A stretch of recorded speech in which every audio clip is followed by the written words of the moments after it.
নবী করিম সাল্লাল্লাহু আলাইহি ওয়াসাল্লামের যে হাদিসটি আমি পাঠ করেছি সেখানে তিনি ইরশাদ করেছেন, আনা যাইমুন বিবাইতিন ফি রাবাদিল জান্নাতি লিমান তারাকাল মিরাআ ওয়া ইন কানা মুহিক্কা। যদি আল্লাহর কোন বান্দা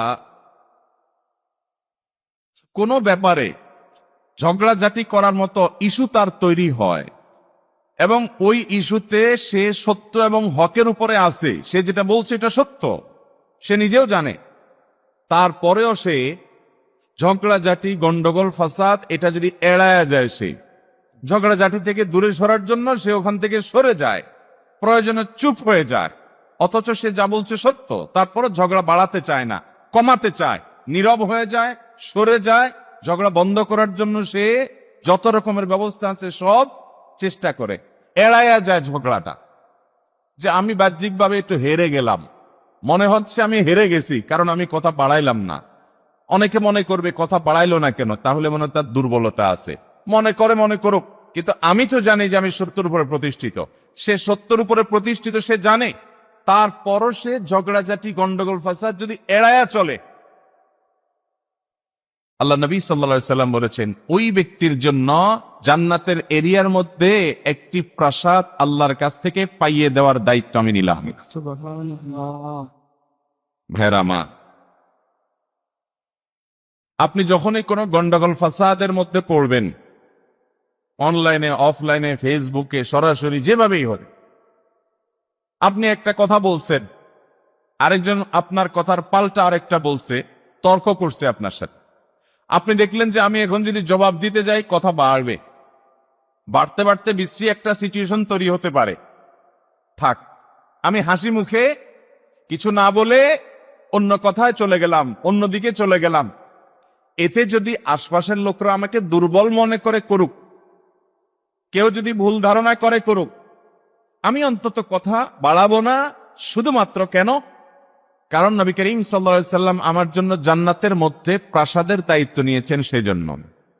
এইরকম যদি করা যায় ভাইরা আমার, সেটা হবে ঈমানি পরীক্ষায়, তাকওয়ার পরীক্ষায় উত্তীর্ণ হওয়ার নামান্তর। মুশকিল হলো ইবলিসকে নিয়া। ইবলিস আপনার মনের মধ্যে ওয়াসওয়াসা দিবে, বলবে যে মাথা ঠিক আছে তোর, তুই এখন যদি চুপ থাকস, তুই যদি জবাব না দেস, তাহলে এরা সবাই মনে করবে তুই বোগাস, তুই ভুলের মধ্যে আসস, তাহলে মানুষকে তোর সম্পর্কে ভুল ধারণা দিতে দেওয়া যাবে না, সত্যের পক্ষে লড়ে যেতে হবে। এই লাগাই দিল আর কি লেজগা। এরকম মন মানসিকতা আমাদের মধ্যে শয়তান তৈরি করে না, যে না চুপ থাকা যাবে না।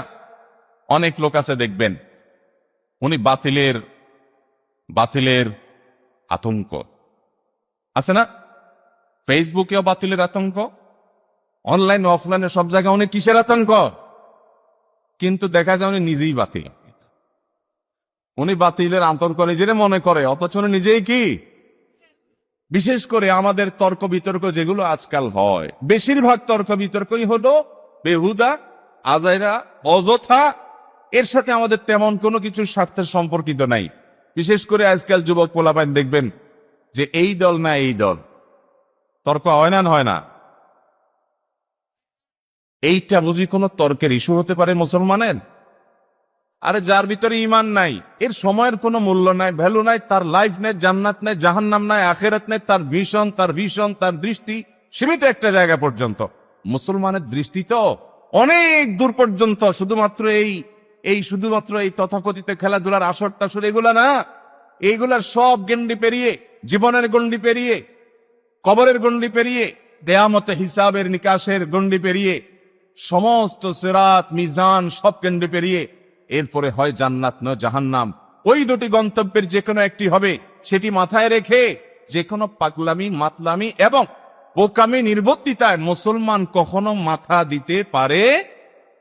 কিন্তু আমাদের মাথা ব্যথা আজ কত অযথা বিষয় নিয়ে, কত বেহুদা বিষয় নিয়ে, কত অনর্থক বিষয় নিয়ে আমরা আমাদের বাক্য ব্যবহার করছি। আমাদের কিবোর্ড মধ্যে আমরা আমাদের টাইপ করছি, সময় নষ্ট করছি, আমাদের মাথাগুলো নষ্ট করছি, বিতর্ক বর্ষা করছি। কি নিয়ে? এমন একটা জিনিস নিয়ে যে আল্লাহর জমিনে এর চাইতে আরেকটা বেহুদা জিনিস খুঁজে পাওয়া কঠিন। ঠিক না বেঠিক ভাইরা আমার? মুহতারাম হাজরিন, অনেকে আবার বিতর্ক বর্ষা করেন দিনের নামে। হ্যাঁ, দিনের নামে বিতর্ক বর্ষা আপনি করতে পারেন। আল্লাহ তাআলা কোরআনে কারিমে আহলে কিতাবদেরকে বলেছেন, ঈমানদারদেরকে বলেছেন, আহলে কিতাবদের সাথে যদি তোমাদের বিতর্ক বর্ষা করতে হয় তাহলে বিতর্ক বর্ষা করবা বিল্লাতি হিয়া আহসান, সর্বোত্তম উপায়ে, সর্বোত্তম সুন্দর উপায়ে।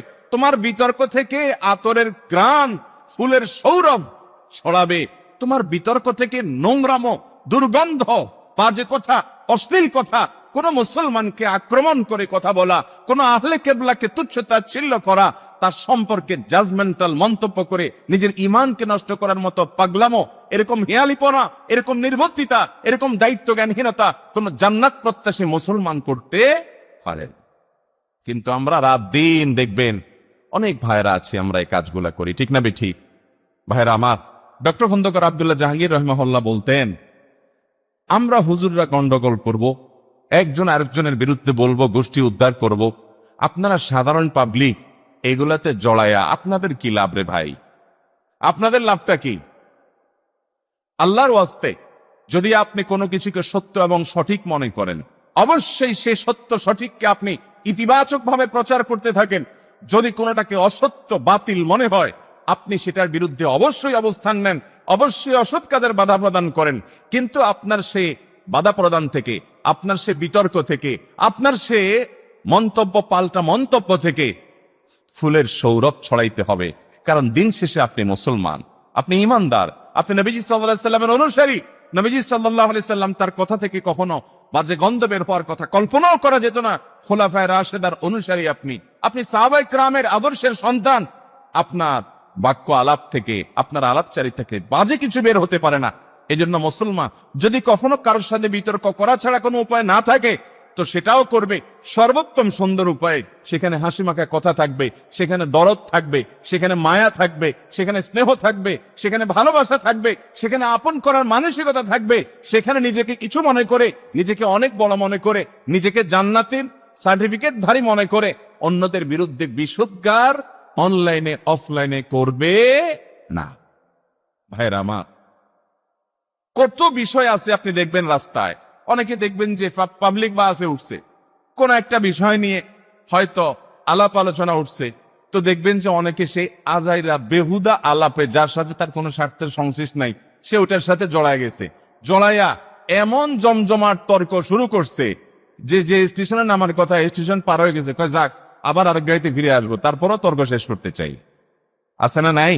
তো আমি এরকম কিছু মানুষ দেখেছি, বহু মানুষ দেখেছি। আপনারাও দেখবেন, আশেপাশে একটু খেয়াল করে দেখেন যে হয়তো অনেক বেশি নামি দামি কোনো আলেম ওলামাও না, বা কোনো আলেমই না বেচারা, কিন্তু তার মধ্যে গুণ আছে। কি গুণ? দেখবেন কোন বিষয়ে গন্ডগোল, তর্ক তুমুল আকারে শুরু হবে। এখন উনি মিটমিট করে হেসে দিয়ে আস্তে করে অন্যদিকে কথা সরাই দিছে, বা বলতেছে ঠিক আছে ভাই, তাহলে আমি আসি ভাই, ঠিক আছে আপনারা কথা বলেন, তাহলে ভাই আমি আসি, আপনাদের কপাল পড়ুক ভাই, শেষ করেন, আমি গেলাম। এরকম কিছু ভালো মানুষ পাবেন না যে মিটমিট করে মুস্কি হাসি দিয়ে উনি আস্তে করে গন্ডগোল থেকে বের হয়ে গেছে। উনি গন্ডগোলে, ফাসাদে, তর্কে, ফালতু বেহুদা আলাপে নাই।